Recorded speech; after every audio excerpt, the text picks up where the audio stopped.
We have just passed the 10th anniversary of the 9/11 attacks.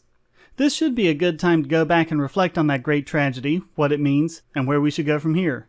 Unfortunately, so many people are using it as a platform for their opinion on separation of church and state, on both sides. The real lessons of 9/11 once more go unlearned. The lessons of 9/11 go to the unintended consequences of our foreign policy, as every intelligence expert has concluded, but politicians continue to ignore and deny.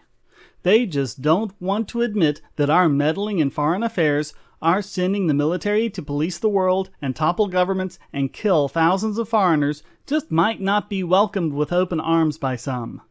What's worse is there seems to be a feedback loop. Supposedly we have to go over there to teach these terrorists a lesson. For example, Reagan bombed Libya to teach Gaddafi a lesson. Shortly afterwards, Libyan terrorists destroyed a TWA plane over Lockerbie, Scotland.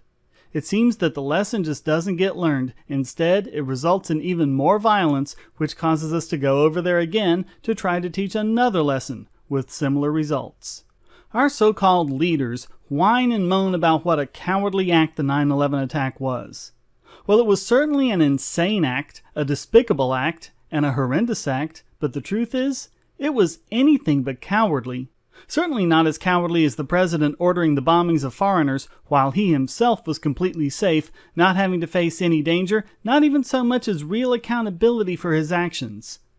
And by the president, I'm referring to Barack Obama, and George W. Bush, and Bill Clinton, and George H.W. Bush, and Ronald Reagan, and, well, I'd better stop before I use up all my time.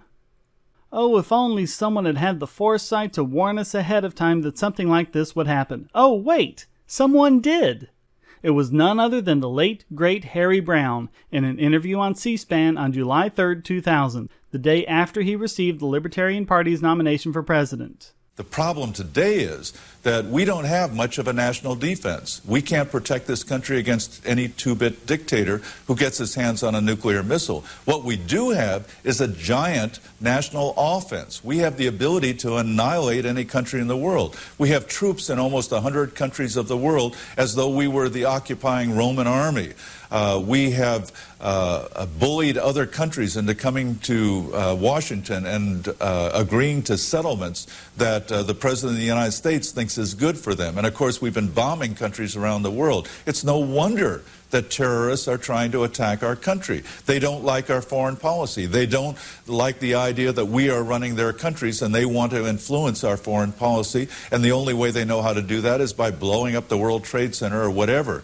If we would simply butt out of other countries' affairs, then other countries would be much less anxious to come over here and try to terrorize us.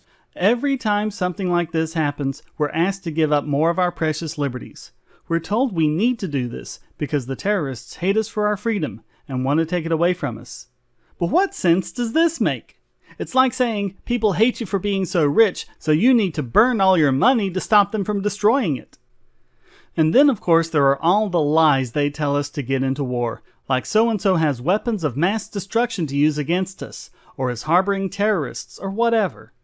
These lies are well documented. The website truthaboutwar.org documented all of the publicly available information about Iraq and Saddam Hussein before the Iraq War started to show that there just wasn't any reason to believe that Saddam had these weapons or any ties to Al-Qaeda or any other terrorists.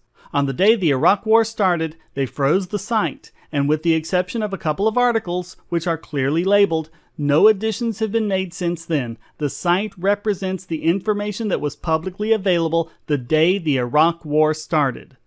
So when Democrats and other people who supported the war wholeheartedly tell you they were misled, that there was no way they could have known, you'll know not to take that seriously either.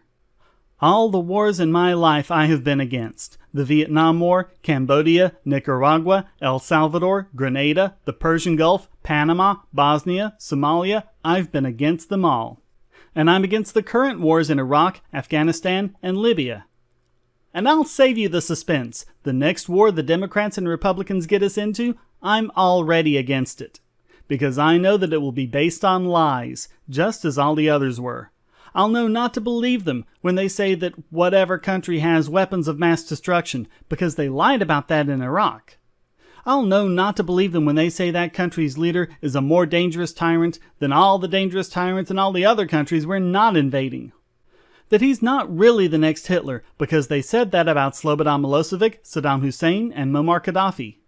And most of all, I'll know not to believe them when they talk about the threat of terrorism, because I know that terrorism is inspired and encouraged by these foreign wars and occupations, killing people, destroying property, generating hate and resentment, because people predicted that, and they were right, whereas the predictions of warmongers have been wrong time and time again.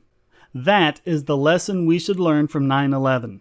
That is the lesson we should take with us as we move on into the 21st century, and once again make this country a beacon of liberty unto the world, creating free countries and toppling dictators not through arms, because that never works, but through leading by example. Back when America did that, we inspired rebellions and freedom movements all over the world without having to send a single soldier.